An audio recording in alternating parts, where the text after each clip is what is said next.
Hello everyone, welcome back to the channel. I'm going to do a long-term review on this dump truck that we converted into a dump trailer. This thing works gangbusters. We're going to bring you along. As you can see, I am pulling this with my F350 dually pickup truck. This thing really works well.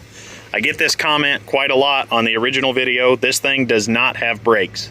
So do this at your own risk. There is some risk here. You got to know what you're doing. But I'm operating on dry, flat level surfaces. We do not have hills around here like West Virginia, so I'm really not scared of this thing, and I have had this thing heaping. I mean literally heaping. You could not have fit one more brick on with giant concrete foundations. That's what I'm doing right now. And this old 1976 F600, I believe, dump truck. This would have been a cab and chassis F600. Dump truck just keeps taking it. We bought this thing at a local city sale for I think $400. It had brand new rubber all the way around, and Charles bought it for the rubber. He was going to dismount it, make money on the tires, and then he hopped in, fired it up, and the dump truck ran, and we used it for many years as a crappy old farm dump truck until, unfortunately, I hit a little old lady. Rather, she hit me coming around a curve, and that kind of knocked it out of the running. So, simplistically, we have a truck battery here, and we have a single-acting 2-gallon reservoir hydraulic pump from Amazon. This thing has been completely flawless. We store our controller magnetized underneath the conveyor belting flap,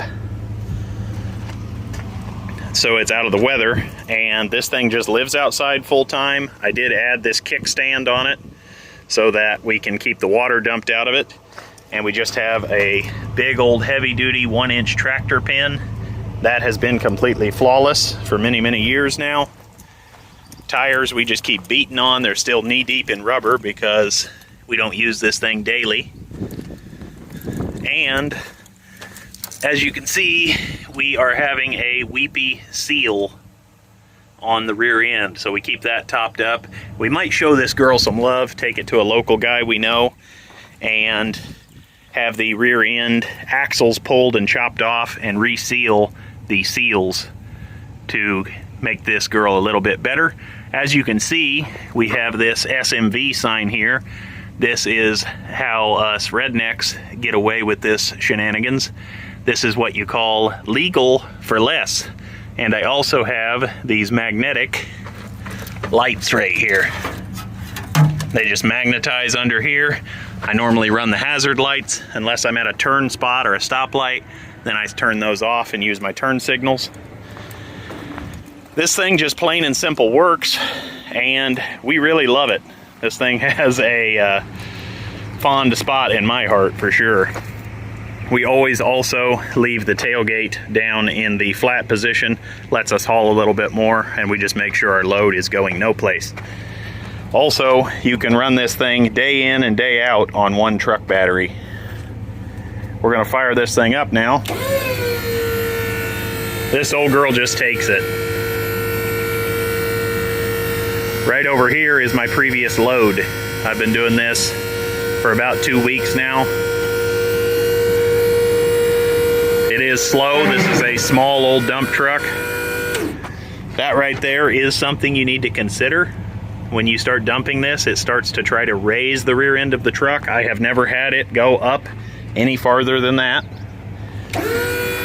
And you always have to load the front of the dump truck first, or the unit could fall backwards.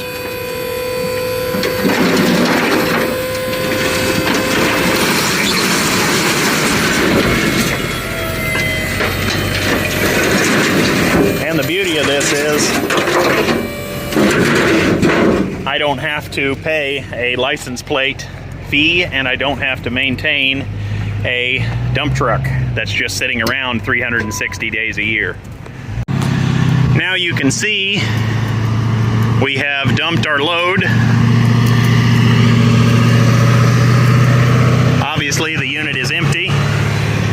Now we just walk up front and lower this down.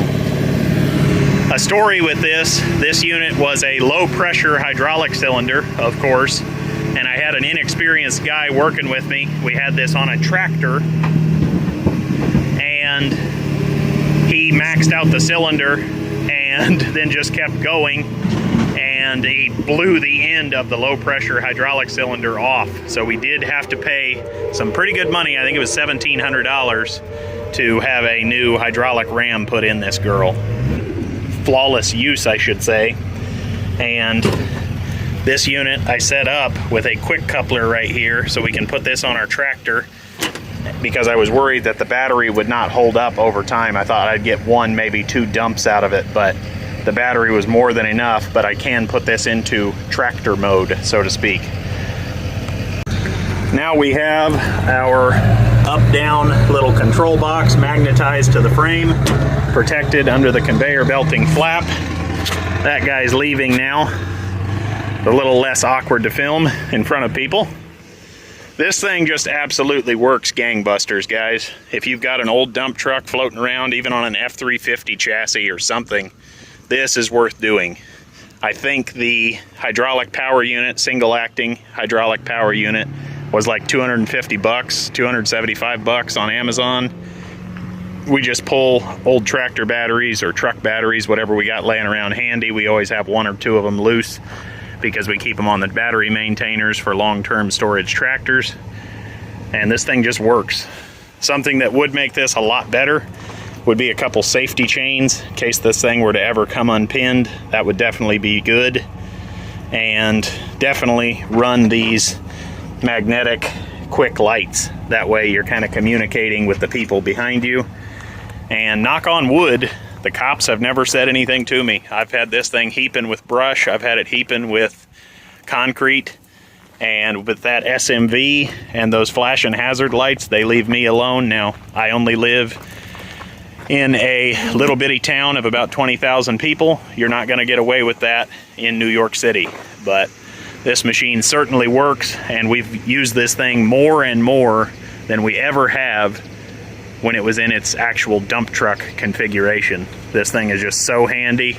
You drop giant chunks of concrete in it, you just don't care, because if it busts or breaks, we got like $400 in it, $1,700 in the cylinder, and whatever it cost for the welding shop to put this together.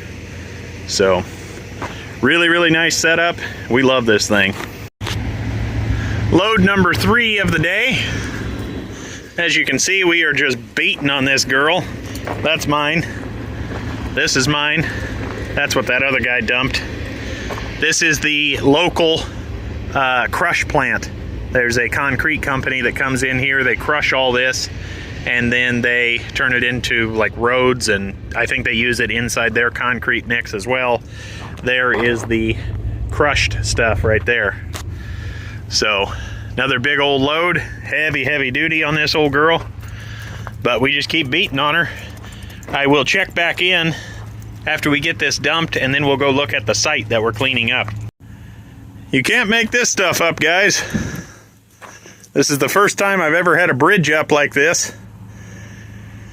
Fortunately, I knew this could happen, so I came prepared.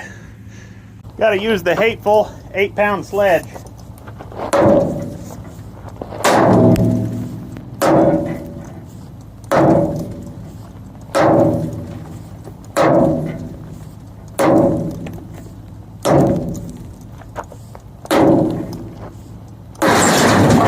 There she be.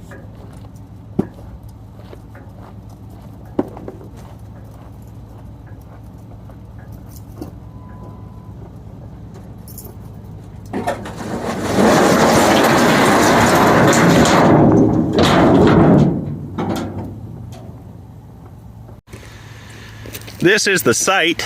This was like 200 or so odd long bank of apartments. I think there was like 12 or 14 units here, and we took everything down. I wanted to put this on the channel, but I didn't have time. We were under a time crunch on this, so I'm just doing a little bit of filming here where I can. Got this giant slab. This is coming out in 20-foot sections. Then we got to come in here to the foundation, dig this out, and remove all this block wall. We got another, shoot, it's got to be another 150 foot to go.